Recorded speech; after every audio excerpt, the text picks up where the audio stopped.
Esse é o High Low, um podcast sobre os altos e baixos da moda. O meu nome é Olivia Merchior e eu sou Isabel Junqueira. Oi, Oli! Oi, Bel! Eu acho que o assunto dessa semana foi... Alguém pediu pra gente, né? Falar sobre o Martin Margiela. Foi. A gente tem recebido bastante e-mail pelo site. Hoje, até antes de... Eu acho que eu nem te repassei ainda, mas a Raíssa escreveu pra gente dizendo que ela está adorando o programa.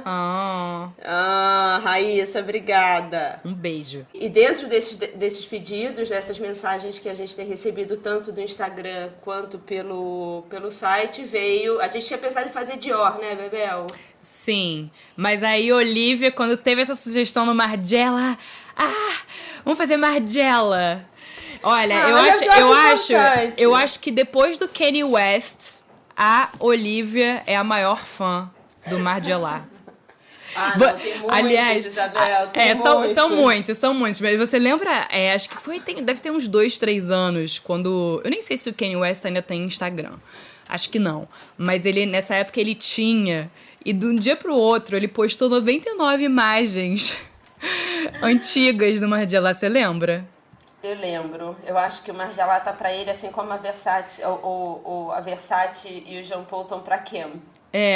E aí ele também, Margiela também fez, Margiela marca, tá? Porque até o Martin Margiela já tinha saído quando a marca fez todo o figurino do Isus, da turnê do Isus, em 2013 também. Eu acho que ele queria pegar essa direção criativa, você não acha, não? Imagina... Eu acho que o Kanye mais queria pegar essa direção criativa antes do Galliano, mas não deu. Bem, mas pra quem... A gente vai ter que explicar pra muita gente que não conhece Margiela. E mais do que isso, né? Falar um pouco dessa figura um pouco misteriosa. Esse homem invisível, né? É invisível, mas hoje em dia tá em todas, assim. Eu tava pesquisando letras de hip hop, rap, que eles jogam Margiela no meio. Margiela, é louco pensar que Margiela virou símbolo de status, né, hoje em dia. Porque ele começou sendo totalmente contra isso, né? Anti-establishment, anti tudo, né? Anti tudo. Mas vamos explicar então como essa história aconteceu? Vamos explicar, mas eu acho que... Imagina se Diet Prada existisse desde o final dos anos 80, Olivia. Porque eu acho que a Margiela é a marca mais citada, homenageada, copiada das últimas décadas, não tem mais. E certamente é a mais influente hoje em dia. Eu acho que se hoje em dia, né, querido ouvinte, se você acha bacana trabalhar com upcycling, né, e roupas de segunda mão reconstruídas, se você já usou a moda do oversize, né, dos tamanhos ampliados, se você já usou uma calça rasgada, um jeans rasgadão, assim, com a perna bastante à mostra, se você já fez um revival da década de 90 em algum momento, você certamente precisa agradecer ao Margiela. E aí, eu acho que para entendê-lo, eu acho que uma das coisas mais interessantes do podcast, eu tenho que dizer, é que a gente precisa ter esse tempo de abrir os livros, reviver algumas coisas, algumas ideias, assim, para elas ficarem mais fresh. E no meu caso, eu tenho um livro muito bonito da Risoli, né, da editora da Risoli dele. E é um livro que intercala imagens de coleções com cartas e matérias que foram feitas sobre ele à época e tal. Qual é o nome do livro, Olivia? É Maison Martin Margiela. Tá. Aqui, ó, vou te mostrar, vocês não vão ver, mas a gente vai colocar no site. Mas é um livro que intercala essas cartas e a história dele contada. Então, assim, tem carta do Jean Paul, depois a gente vai explicar por quê, tem carta da Carine Roitfeld, tem um monte de gente que estava vivendo a época dessa disruptura que ele criou. E vendo, né, e olhando esse livro é quando a gente se depara, que a gente esquece, né, de onde as coisas vieram. E pegando esse livro, vendo as imagens da época, é onde a gente mais se depara com essas cópias de hoje em dia, né? É como você vê vai vendo a fonte de todo mundo. E teve uma matéria no New York Times que saiu, sei lá, uns 3 anos, alguma coisa, 3, 4 anos. A gente vai postar o link no nosso site, que tinha exatamente isso. E tinha, assim, Prada, assim, todo mundo, Marc Jacobs, até se você pegar uma referência mais atual, o Demna, né? Do Vêtements. Ele passou pela Maison Margiela. Ele é, né, filhote. Ele é filhote. Mas vamos como isso tudo começou? Porque as pessoas eu acho que não conhecem tanto. E é impressionante, porque por mais que ele tenha influenciado grandes criadores, né? Muitas vezes pessoas de moda, assim, inclusive pessoas que trabalham, profissionais de moda, não sabem muito sobre a história da Maison. Bom, em primeiro lugar, uma informação básica é que ele é um estilista belga, né? Ele se formou na Academy of Royal Arts. Errei? Royal Academy of Arts, na Antuérpia, da onde saiu também, lá é um celeiro, né? Para toda essa geração que revitalizou a moda, né, do meio pro final dos anos 80. Na década de 80 tiveram 2 grandes momentos, né? São japoneses no inicinho e depois os belgas mais pro final, né? Que foram super influenciados, inclusive, pelos japoneses. Muitos deles, né? Foi, na verdade, 2 viradas, né? Foi 70 para 80 com a Rei Kawakubo Seimiaki e Yohji Yamamoto e depois... de 80 para 90 com os belgas. Mas eu acho que para entender o que mudou tanto, a gente tem que entender o que era a moda então. Né? Exatamente. Bom, Gaultier, Montana, Mugler, opulência, power suits, ombreiras, topetes, todas as cores ao mesmo tempo. Tudo muito dourado, tudo muito colorido, tudo muito... ostentativo, né? Mais é mais. Show me the money. Exatamente. E que tem a ver para um contexto que a gente já falou várias vezes, que são dos conglomerados de moda que estavam chegando também, né? Essa estética, a gente tá falando, né? De uma época do mercado financeiro. A gente está falando de Wall Street, né? Da década de 80, né? Porque a revitalização dos japoneses teve um outro cunho que foi o imperialismo americano no Japão e tal, onde a coisa colorida e pop americana, os japoneses é tudo preto, porque é o anti-imperialismo, né? E as formas japonesas repensadas e a cultura japonesa repensada. Mas aí 80 é isso, né? É Wall Street, é show me the money, é tudo, né, muito, muito justo, muito curto, o salto muito alto, né, cabelo muito escovado, e as apresentações de moda refletiam esse momento das modelos e do luxo. Só que, ao mesmo tempo, a década de 70 viveu uma grande crise, né? A década de 70 viveu uma das piores crises do petróleo, né, mundiais. Foi, inclusive, quando o Premier Vision, em 73, foi criado, né, a partir de uma crise econômica muito forte. E enquanto existia um mundo, né, que ainda celebrava um luxo descabido, existia os jovens que estavam vivendo num mundo em frangalhos, que, exatamente, sinceramente, muito parecido com o que acontece hoje, você não acha?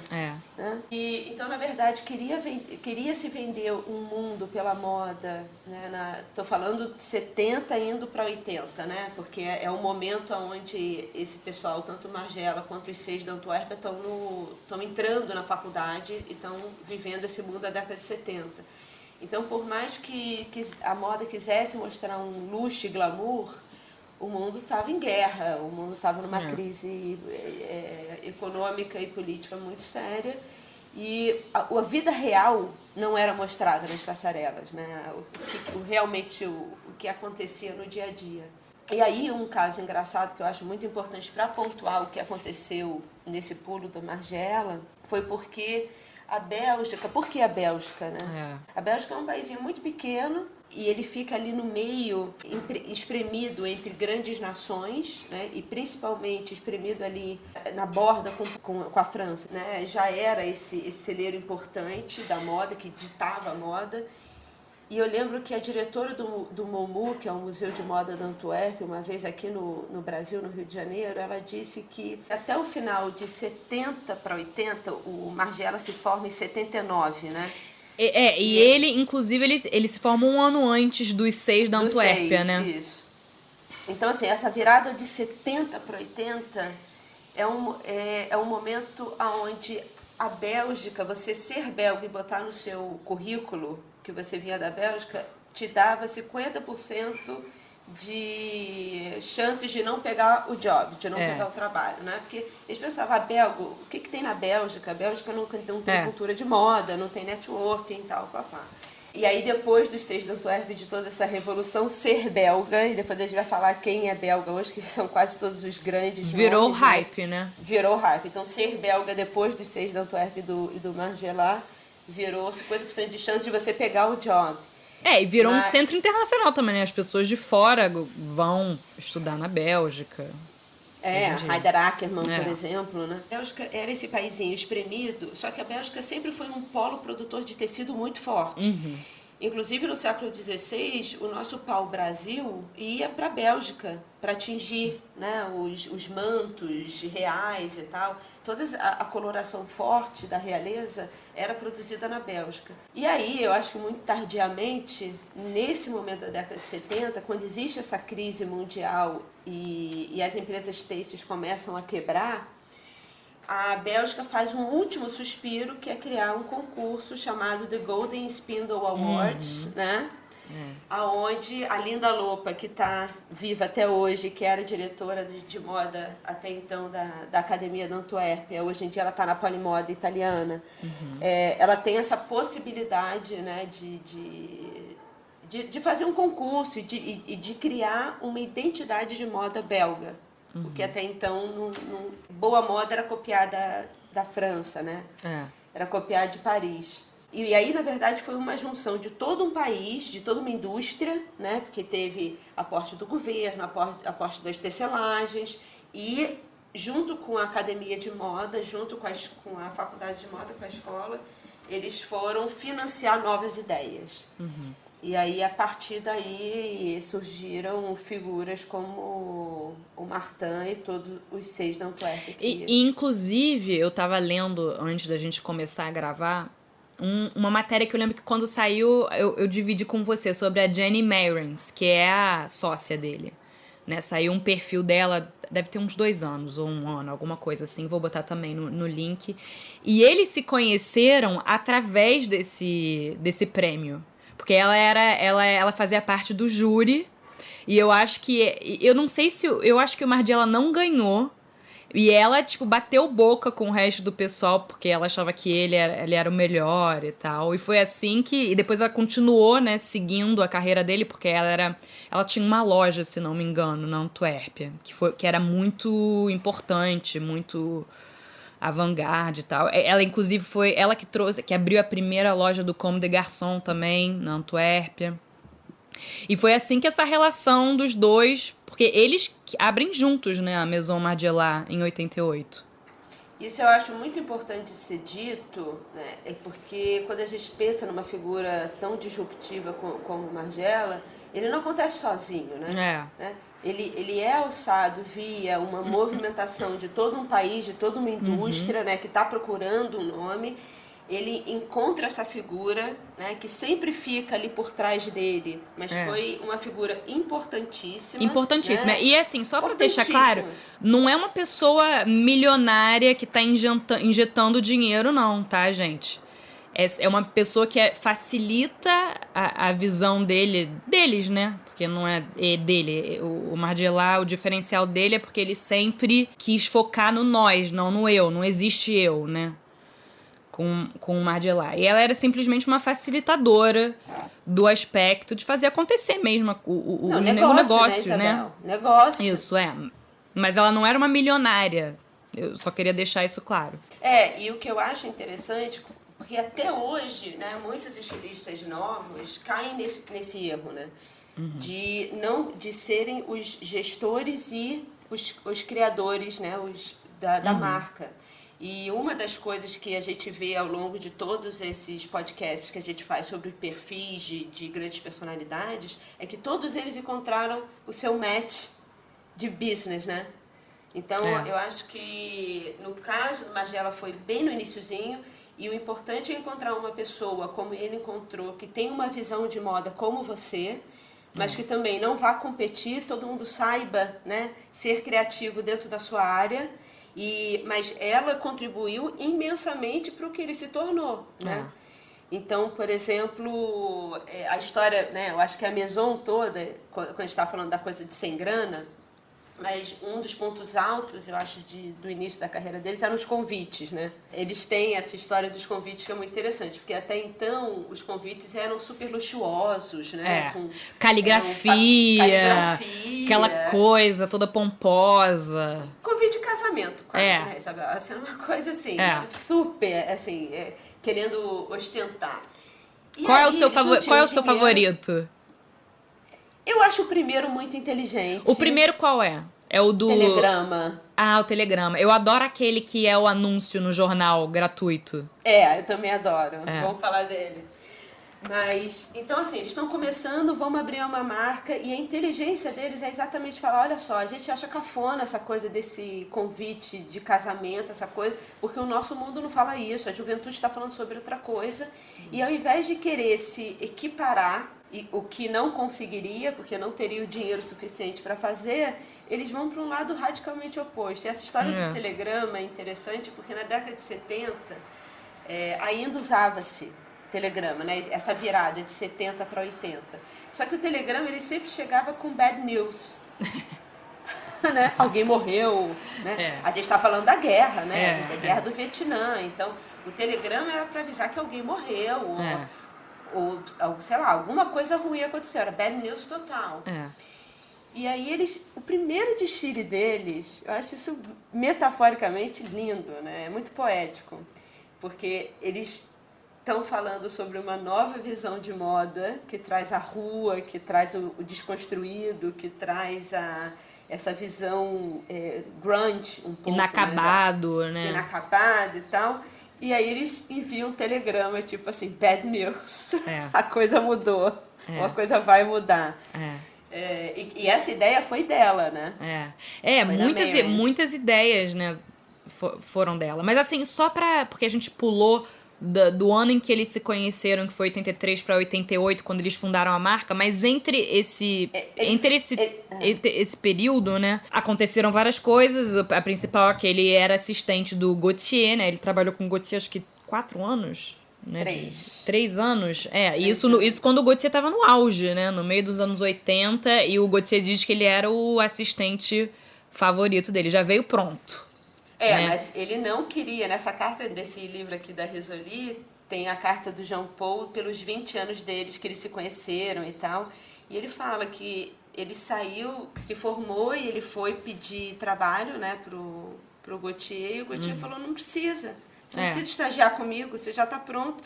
E ele insistiu, falando, não, eu quero estagiar com você, eu quero estagiar com você. E ele falou, o Gaultier fala nessa carta, que apesar dele já ter uma visão muito forte, ele nunca competiu, ele nunca quis aparecer mais, ele sempre esteve ali para aprender e foi o assistente dos sonhos, né? E o Gaultier foi um grande apoiador, sempre teve nos primeiros desfiles dele, né? Isso ajudou também até as pessoas ficarem curiosas, né? E o que eu acho interessante é esse tempo, né? Dele ter se formado em 79, né? E ele só ter feito o primeiro desfile dele em 89.